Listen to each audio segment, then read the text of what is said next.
The auctioneer's gavel cracked through the humid Texas air like a whip, and Eleanor Owens felt her heart sink deeper with each resounding thud against the wooden podium in the center of White River's dusty main square.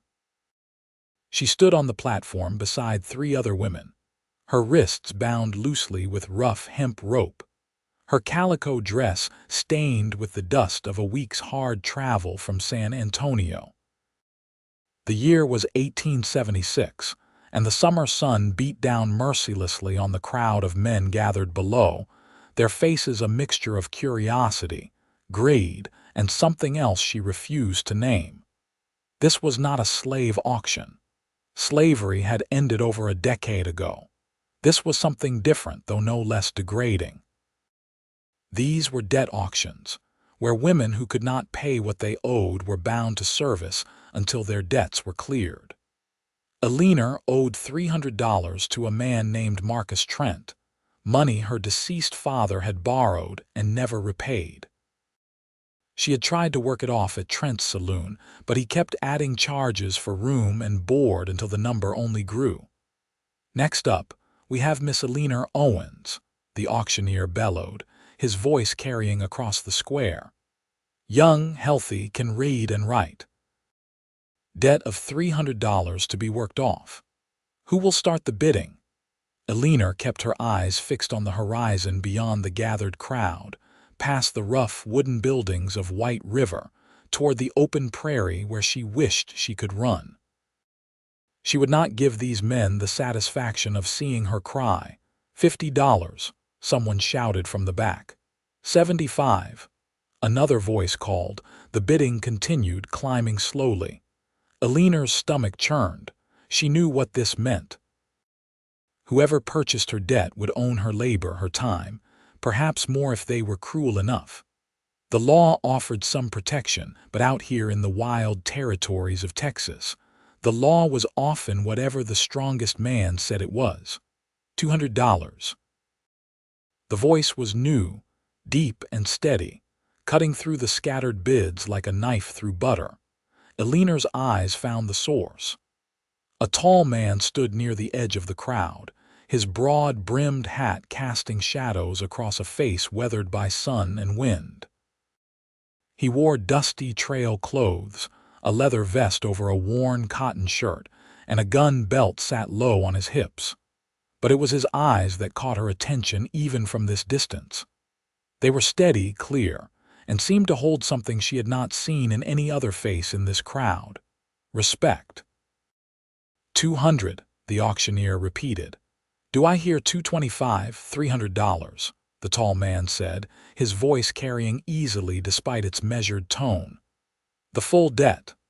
A murmur rippled through the crowd. Paying the full debt up front was unusual. Most men bid lower, planning to work the women for years to recoup their investment and more. $300 going once, the auctioneer said, clearly pleased with this turn of events. Going twice. Sold to Zachary Cross. Eleanor felt her knees weaken slightly. It was done. Her fate was sealed. She watched as Zachary Cross made his way through the crowd toward the platform, counting out bills from a worn leather wallet. He was even taller up close, probably in his late 20s, with dark hair that curled slightly at his collar and eyes that were a striking hazel green.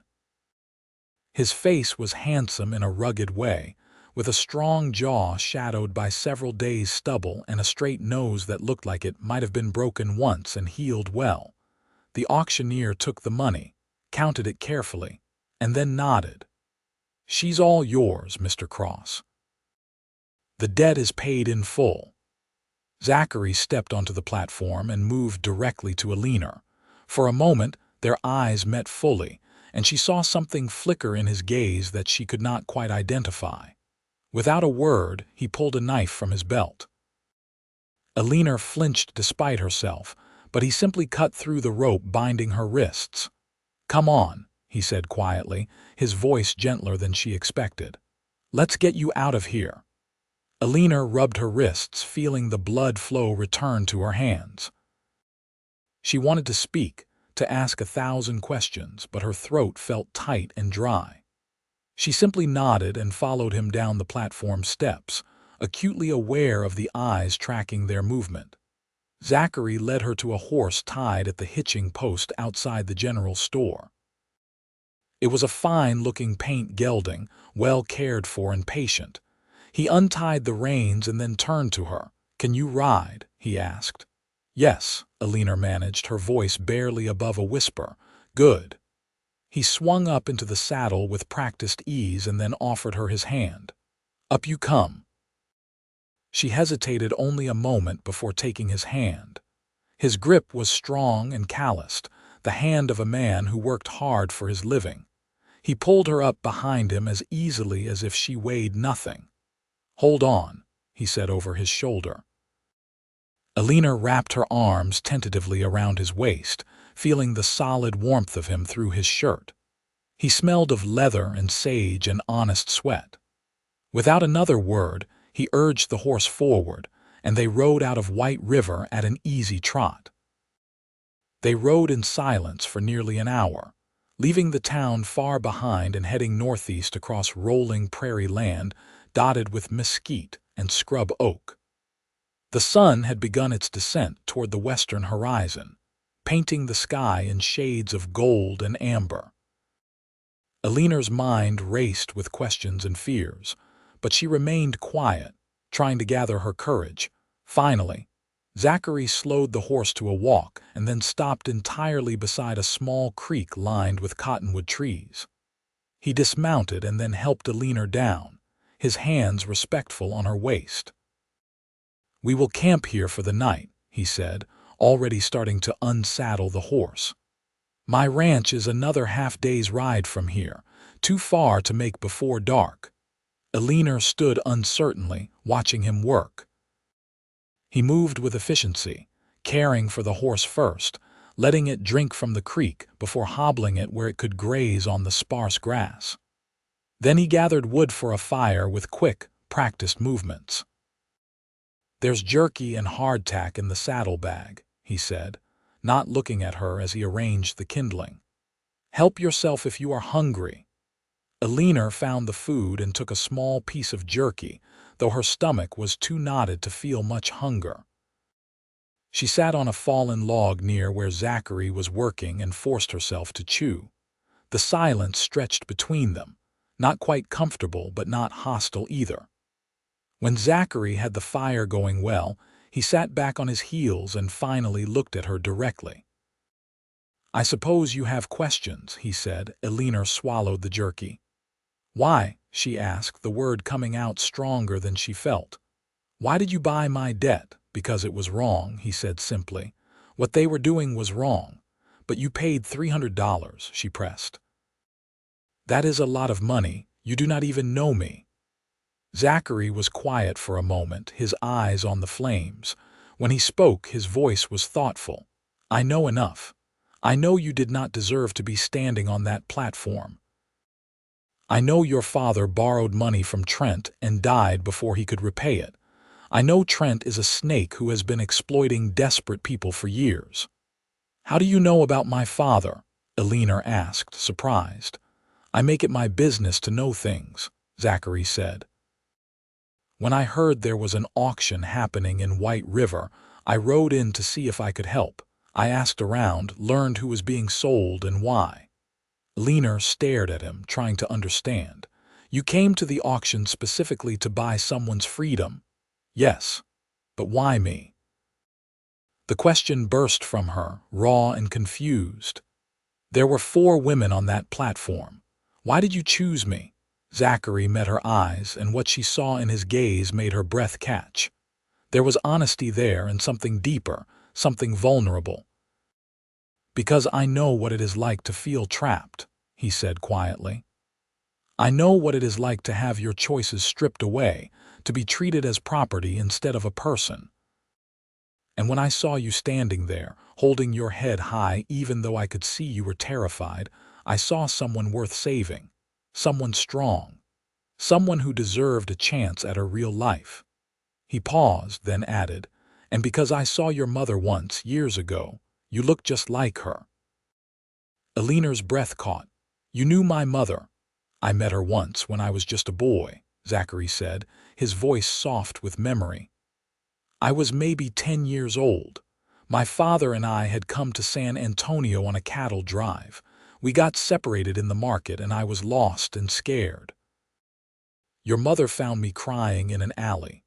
She bought me a piece of candy, held my hand, and helped me find my father. I never forgot her kindness. When I heard the name Eleanor Owens and learned you were her daughter, I knew I had to help if I could.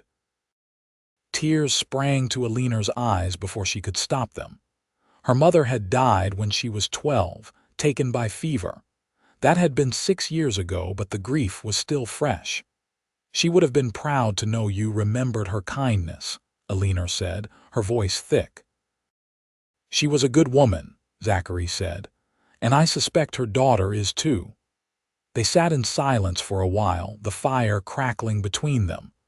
Eleanor felt something shift in her chest, a tiny loosening of the fear that had gripped her since the auction. This man, this stranger who had bought her debt, was not what she had feared. He was something else entirely. What happens now? She asked finally. Zachary poked at the fire with a stick. Now you have choices. The debt is paid. You are not bound to me in any legal sense. When we reach my ranch tomorrow, I can give you some money and arrange passage to wherever you want to go. Or, if you prefer, you can stay and work for me. I will pay you fair wages, and you will have your own room in the house. The choice is entirely yours. Eleanor absorbed this, hardly daring to believe it. You would just let me go? After paying $300, the money does not matter, Zachary said. Your freedom does. Something warm and unexpected bloomed in Eleanor's chest. She looked at this man who had appeared like an answer to a prayer she had not known how to pray, and she felt the first stirrings of something she could not yet name. I would like to stay, she heard herself say, at least for a while. I have nowhere else to go, and I would rather earn my keep honestly than take charity. Zachary nodded, and she thought she saw relief in his eyes. Then it is settled. You will work for me, and I will pay you $10 a month plus room and board. The work is mostly cooking and keeping house. I am not much of a cook myself. That seems more than fair, Eleanor said. Good. Zachary stood and stretched. You should get some sleep. We have a long ride tomorrow. He laid out bedrolls on opposite sides of the fire, giving her the better one. Eleanor lay down, exhausted but somehow unable to sleep right away. She watched Zachary across the flames as he settled himself for the night, his hat pulled low over his eyes. Mr. Cross, she said softly. Zachary, he corrected without opening his eyes. Just Zachary. Zachary, she repeated, testing the name on her tongue. Thank you. You are welcome, Eleanor. The sound of her name in his deep voice sent an unexpected shiver through her. She closed her eyes and listened to the night sounds of the prairie, crickets chirping, the horse shifting occasionally, the fire popping. For the first time in months, she felt something close to safe. Morning came with the pearl-gray light of pre-dawn. Eleanor woke to find Zachary already up, rekindling the fire and boiling coffee in a battered tin pot. She sat up, automatically reaching to smooth her tangled hair, acutely aware of how disheveled she must look. Morning, Zachary said, offering her a tin cup of coffee. We should get moving soon. I want to reach the ranch by early afternoon. Eleanor accepted the coffee gratefully, wrapping her hands around the warm cup. The coffee was strong and bitter, but it chased away the morning chill. They ate a quick breakfast of more jerky and hardtack. Then Zachary saddled the horse and they set out again. The landscape gradually changed as they rode northeast. The flat prairie gave way to more rolling hills, dotted with oak and pecan trees. Eleanor spotted cattle in the distance, grazing peacefully under the climbing sun. Is that your land? She asked. Some of it, Zachary replied. I have about 500 acres. It is not the biggest ranch in Texas, but it is mine, free and clear." There was pride in his voice, and Eleanor understood it. In this hard land, owning your own property was no small achievement. They rode on, and Eleanor found herself relaxing against Zachary's back, her arms more comfortable around his waist than they had been yesterday. She noticed things about him, the way he sat so easily in the saddle, the way he automatically scanned the horizon, alert but not tense. He was a man at home in this wild country. "How long have you had the ranch?" she asked. 5 years, Zachary said. "I bought it with money I saved from years of working cattle drives and doing odd jobs. It was rough land when I got it, but I have built it up slowly." "Do you have help? Other workers?" "I have a man named Jesse who helps with the cattle and heavy work. He has a small cabin on the far side of the property. Otherwise, it is just me." He paused. "And now you." Eleanor felt a flutter in her stomach at those words. "It must be lonely." "Sometimes," Zachary admitted, "but I prefer honest solitude to bad company." They crested a hill and Zachary reined in the horse. "There," he said, pointing. "That is home." Eleanor looked where he indicated and saw a valley spread below them, green with summer grass and shaded by clusters of oak trees. A creek wound through the valley, glinting silver in the sunlight. Near the creek stood a house, larger than she had expected, built of good timber with a wide porch wrapping around 2 sides. There was a barn, a corral with several horses and various outbuildings. "It is beautiful," Eleanor said, and meant it. She felt Zachary's chest expand with a breath that might have been satisfaction. "Come on, let me show you around." They rode down into the valley, and as they approached the house, Eleanor's nervousness returned. This was going to be her home, at least for now. She would be living here alone with Zachary, except for the occasional presence of his hired man. It was improper by any measure, but then again, her life had moved far beyond the bounds of propriety. Zachary helped her down from the horse and led her up the porch steps. The boards were solid under her feet, well maintained.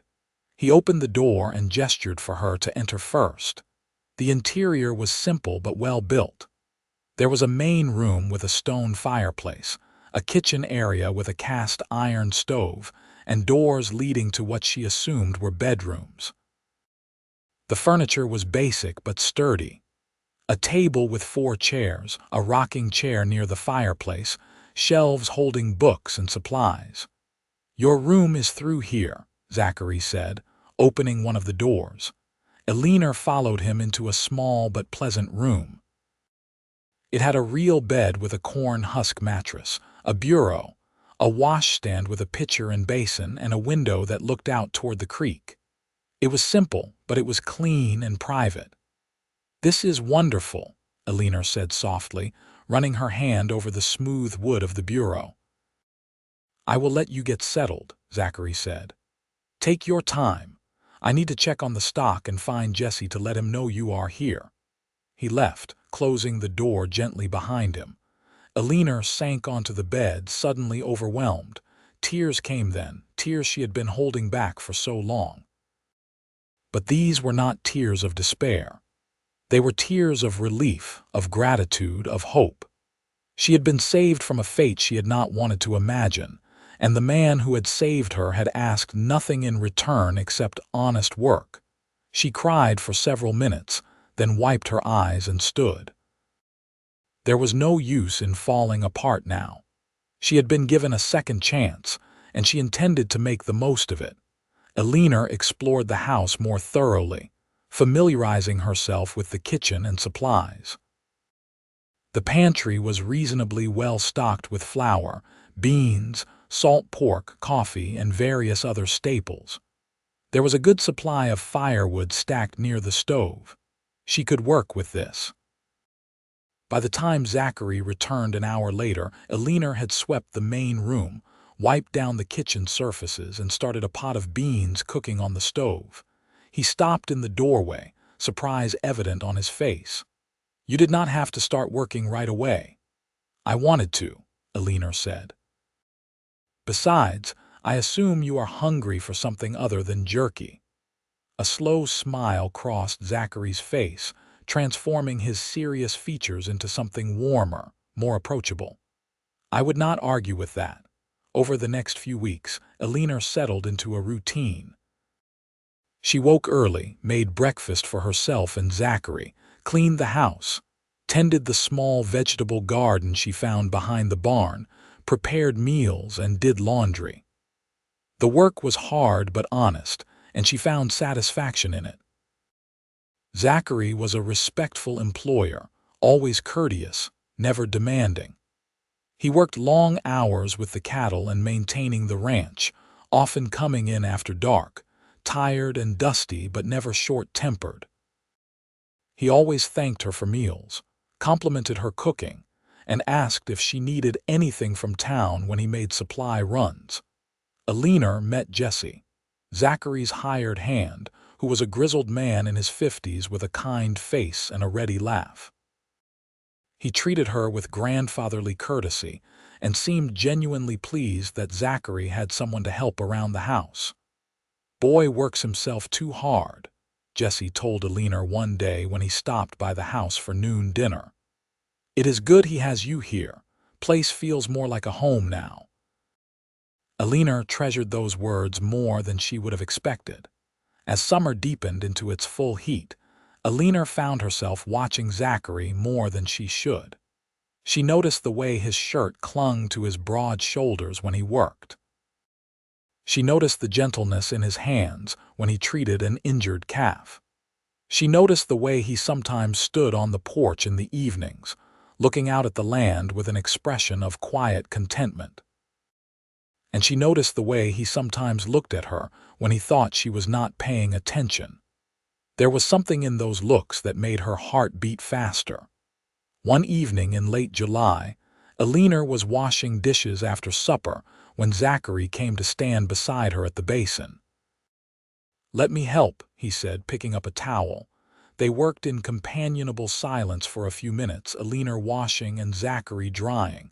The domesticity of it felt natural, comfortable. "Eleanor," Zachary said suddenly, not looking at her. "Are you happy here?" She glanced at him, surprised. "Yes." "Very much so. Why do you ask?" "I just want to make sure," he said. "You have been here almost 2 months now. I want to know that you are staying because you want to, not because you feel obligated." Eleanor set down the plate she was washing and turned to face him. "Zachary, I am happier here than I have been in years. You have given me a home, honest work, and respect. Those are not small things." He met her eyes, and she saw relief there mixed with something deeper. "Good, I am glad." There was a moment of tension between them, something unspoken but palpable. Eleanor felt her breath catch, felt the pull toward him like gravity, but Zachary stepped back, breaking the moment. "I will be in town tomorrow. Do you need anything?" Eleanor swallowed her disappointment. "Some thread and needles if you do not mind, and sugar. We are running low. Consider it done." That night, lying in her bed, Eleanor admitted to herself what she had been trying to ignore for weeks. She was falling in love with Zachary Cross. This quiet, honorable man who had bought her freedom and asked nothing in return. This man who worked hard, treated her with respect, and looked at her sometimes like she was something precious. The realization both thrilled and terrified her. August brought a stretch of blistering heat. The creek ran lower, and the grass turned brown in patches. Zachary and Jesse worked long hours ensuring the cattle had access to water. Eleanor did what she could to help, bringing them cool water and meals in the field, taking over some of the lighter chores to free them for the harder work. One afternoon, Eleanor was in the barn collecting eggs from the small flock of chickens Zachary kept when she heard a horse approach at a gallop. She stepped out to see a man she did not recognize dismount in the yard. He was tall and lean, dressed in dusty trail clothes with a hard face and cold eyes. "Help you?" Eleanor asked, keeping her voice steady despite her sudden unease. The man looked her up and down in a way that made her skin crawl. "Looking for Cross. He around. He is out with the cattle." "Can I give him a message?" "I will wait," the man said, making no move to remount. Eleanor felt exposed standing there in the open yard. "You can wait on the porch. I will get you some water." She went inside, her hands shaking slightly as she poured water from the pitcher. Something about this man set her nerves on edge. She brought the water out to find him sitting on the porch railing rather than in one of the chairs, still watching her with those cold eyes. "Here," she said, setting the cup within his reach but not getting too close. "You work for Cross?" The man asked. "Yes. Seems like a nice setup you got here." Eleanor did not answer, just nodded and retreated back inside. Through the window, she watched the man sip the water slowly, his eyes constantly scanning the property. 20 minutes later, Zachary rode in. Eleanor saw him stiffen when he spotted the stranger, his hand automatically dropping to rest near his gun. "Trent," Zachary said, his voice flat. "What are you doing here?" Eleanor's blood went cold. Trent. Marcus Trent, the man to whom she had owed the debt. "Just a friendly visit, Cross," Trent said, standing. "Heard you bought a woman at auction in White River. Thought I would come see how my former property is working out." "She was never your property," Zachary said, dismounting but keeping the horse between himself and Trent. "The debt is paid." "You have no claim." "Maybe not legally," Trent said, his voice taking on an ugly edge. "But I know what she is worth. $300 you paid. That is a lot of money for a housekeeper." "My business is my own," Zachary said, "and you are not welcome here. Leave." Trent's hand moved toward his gun. Eleanor watched in horror from the window, but Zachary was faster. His gun was drawn and leveled at Trent before the other man had cleared leather. "I said leave," Zachary repeated, his voice deadly calm. "And if you ever set foot on my land again, or if you ever bother Eleanor in any way, I will make sure you regret it. Are we clear?" Trent's face twisted with anger, but he slowly raised his hands. "This is not over, Cross." "Yes," Zachary said. "It is." They stood frozen for a long moment, then Trent spat in the dirt and moved to his horse. He mounted and rode off at a gallop, kicking up dust. Zachary did not holster his gun until Trent was out of sight. Then his shoulders sagged slightly, and he turned toward the house. Eleanor met him at the door. "Are you all right?" they asked simultaneously. Despite the tension, Eleanor felt a small smile tug at her lips. "I am fine. He did not touch me, just made me uncomfortable." "I am sorry," Zachary said, finally holstering his gun. "I did not think he would come here." "You protected me," Eleanor said softly. "Again." Zachary met her eyes, and this time he did not look away. "I will always protect you, Eleanor, always." The intensity in his voice and his gaze made Eleanor's heart pound. She found herself stepping closer to him, drawn by something stronger than reason. "Zachary," she whispered. He raised his hand, hesitated, then gently touched her cheek. His palm was warm and rough with calluses, and Eleanor leaned into the touch without thinking. "Eleanor, he began, then stopped, seeming to struggle with words. "I need to tell you something." "What?" she asked, her voice barely audible. "These past months with you here, they have been the best of my life," he said, the words coming slowly but with obvious sincerity. "Having you in my home, sharing meals with you, hearing your voice, seeing your smile, it has made me realize how empty my life was before." Eleanor's breath caught. "Zachary." "I know I have no right," he continued. "I know I bought your debt, and that makes this complicated. I know you might feel obligated, or that you might not feel the same way I do.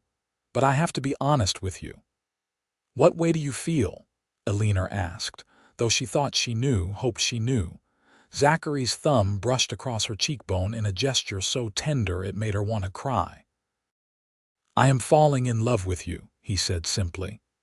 I think I started falling the moment I saw you on that platform, holding your head high despite everything. And every day since, I have fallen a little more. Joy flooded through Eleanor, so intense it was almost painful. You are not alone in that, she said, her voice shaking. I love you too, Zachary. I have been trying not to because it seemed impossible, but I cannot help it. The smile that broke across Zachary's face was like sunrise. You mean it, with all my heart, Eleanor said. Zachary pulled her into his arms, and Eleanor went willingly, pressing her face against his chest and feeling the steady beat of his heart.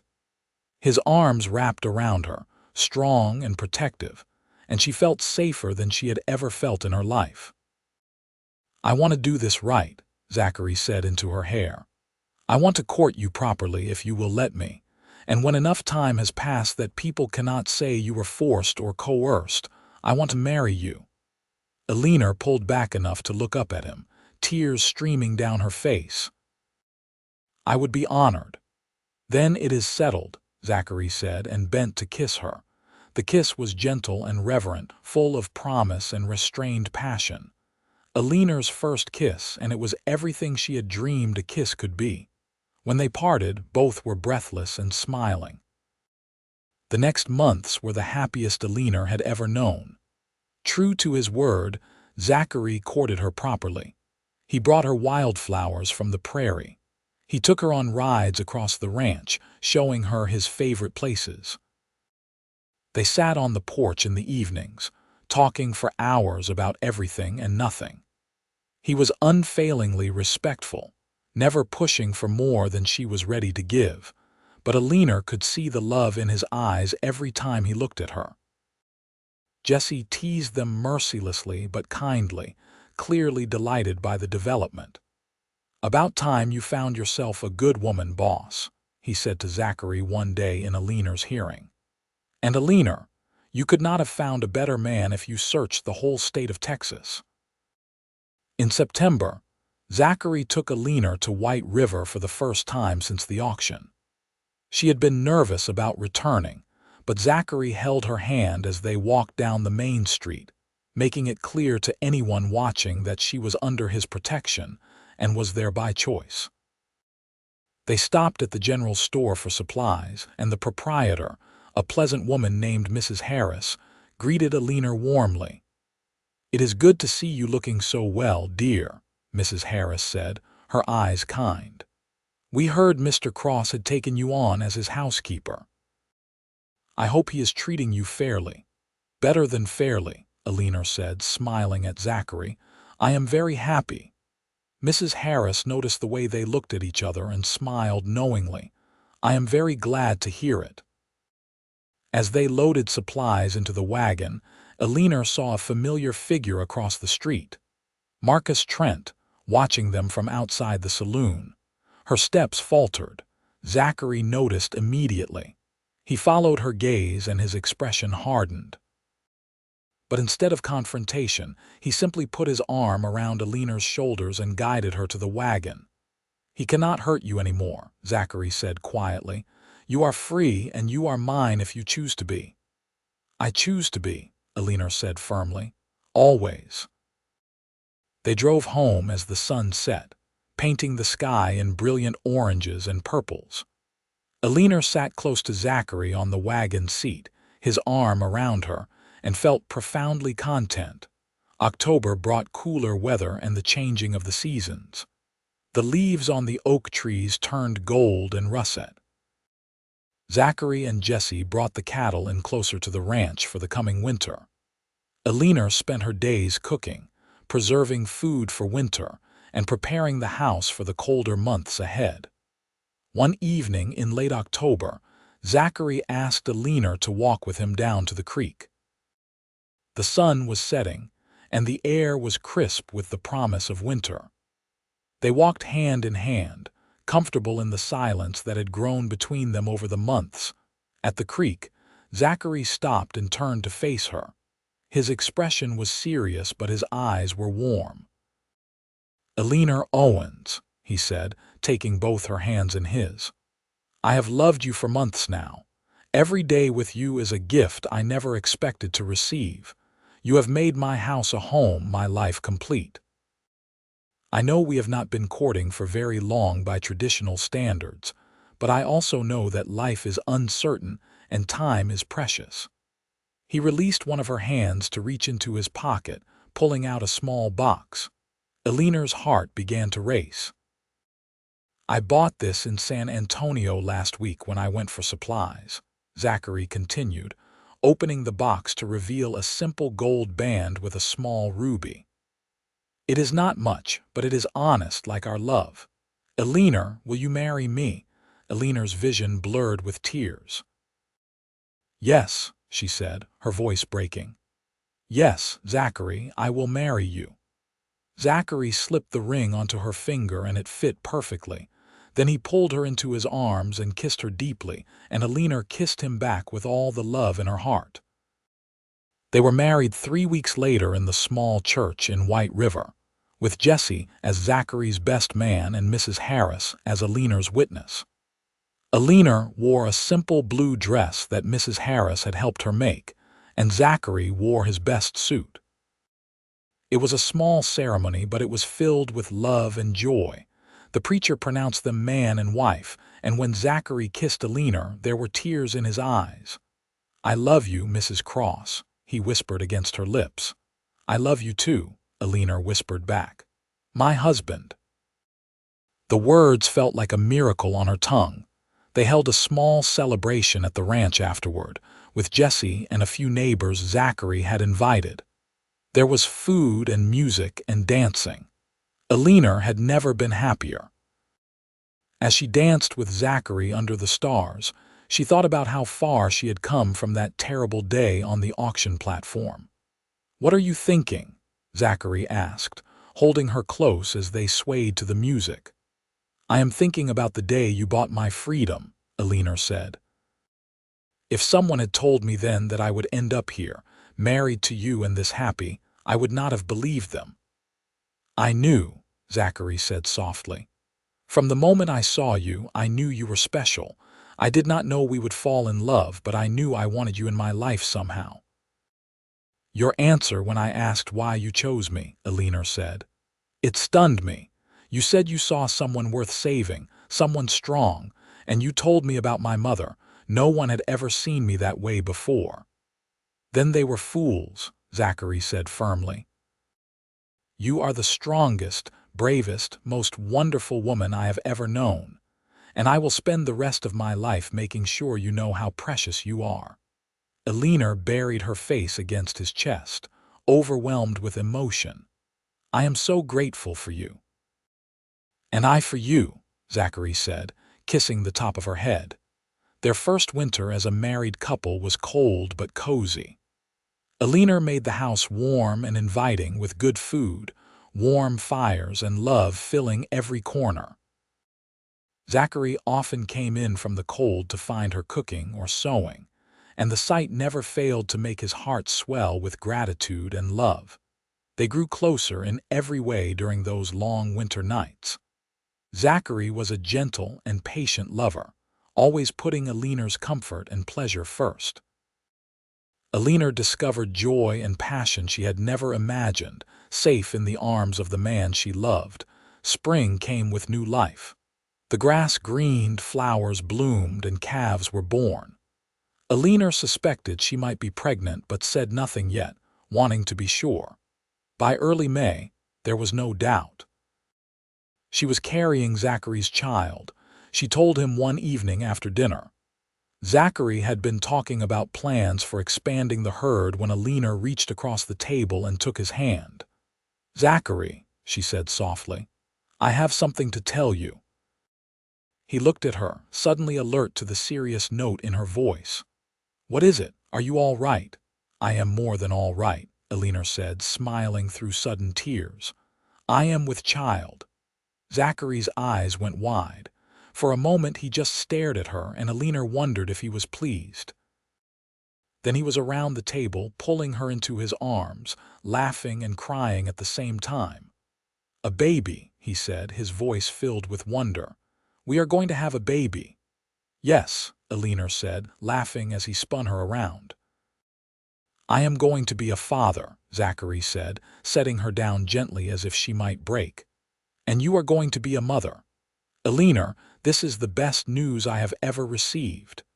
They held each other, marveling at the miracle growing inside her, the fruit of their love. The pregnancy progressed smoothly. Zachary was impossibly solicitous, trying to do all Eleanor's chores himself, until she firmly told him she was pregnant, not ill, and could still work. They compromised, with Eleanor doing lighter tasks and Zachary taking over the heavier ones. Jesse was delighted by the news and promised to help however he could. Mrs. Harris from town visited regularly, giving Eleanor advice and helping her prepare baby clothes and blankets. In late December, just after Christmas, Eleanor went into labor. It was a long and difficult birth, but Mrs. Harris was there to help, and Zachary held Eleanor's hand through every contraction, whispering encouragement and love. Finally, as dawn broke on a cold December morning, a baby's cry filled the house. Eleanor collapsed back against the pillows, exhausted but elated. It is a boy, Mrs. Harris announced, wrapping the baby in a soft blanket. A healthy baby boy. She placed the baby in Eleanor's arms, and Eleanor looked down at her son with overwhelming love. He had dark hair like his father and was absolutely perfect. Zachary sat beside her on the bed, his arm around her shoulders, tears streaming down his face as he looked at his son. He is beautiful, Zachary whispered. Perfect, just like his mother. What should we name him? Eleanor asked. Zachary thought for a moment, then said, What about Elijah? Elijah Cross. Elijah, Eleanor repeated, testing the name. I love it, Elijah Cross. Welcome to the world, little one. The baby blinked up at them with unfocused eyes, and Zachary gently touched his tiny hand. Elijah's fingers immediately curled around his father's finger, gripping tight. He is strong, Zachary said, his voice choked with emotion. He is going to be just fine. The next months were a blur of sleepless nights and overwhelming love. Zachary was a devoted father, helping with Elijah whenever he could, marveling at every tiny change and development. Eleanor watched them together and felt her heart might burst with happiness. As Elijah grew from a tiny newborn to a chubby, active baby, the ranch prospered. Zachary's herd grew, and he was able to hire another hand to help Jesse. The house rang with laughter and life. On Elijah's first birthday, Eleanor and Zachary stood on the porch watching their son take his first wobbly steps across the yard toward Jesse, who was encouraging him with outstretched arms. Can you believe it has been almost 3 years since the auction? Eleanor asked, leaning against Zachary. Sometimes it feels like a lifetime ago, Zachary said. Sometimes it feels like yesterday. Do you ever regret it, spending that money to buy my freedom? Zachary turned to look at her, his hazel eyes serious. Not for a single second. That $300 bought me everything I have now.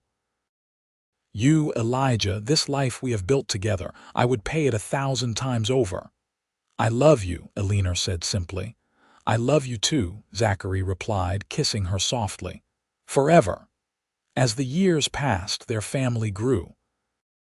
2 years after Elijah, Eleanor gave birth to twin girls they named Emma and Alice. 3 years after that, another boy named Samuel joined the family. The house was constantly full of noise and activity, of children laughing and playing, of life being lived fully and joyously. The ranch continued to prosper. Zachary's reputation as an honest rancher and fair employer grew, and the Cross Ranch became known throughout the region as a good place to work and a good family. Eleanor became involved in the church and the community, always ready to help others as she had been helped. They never forgot where they had come from, the hardship and fear that had brought them together. Eleanor sometimes told her children about the auction, about how their father had saved her, though she left out the worst details. The children grew up knowing that their parents' love was born from courage and kindness, from one person seeing another's worth and acting on it. Marcus Trent left White River a few years after the auction, his business failing as his reputation for exploitation caught up with him. Eleanor never saw him again and did not mourn his departure. On their 10th wedding anniversary, Zachary surprised Eleanor with a trip to San Antonio, leaving the children with Jesse and his wife, whom he had married a few years prior.